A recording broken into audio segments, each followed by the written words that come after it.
Hi, so I'm making another video right now to show you that I have an undercut again and to signal you that Elon Musk was trying to do this.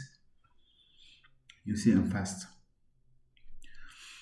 Elon Musk was trying to do the same, wanting to do the same, exactly the same,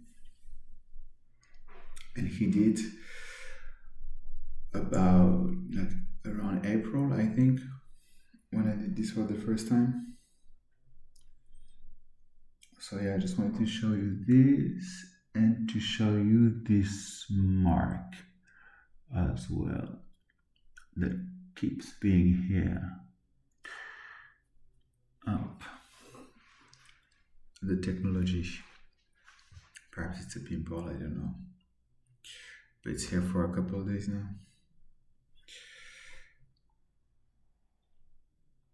Looks good, right?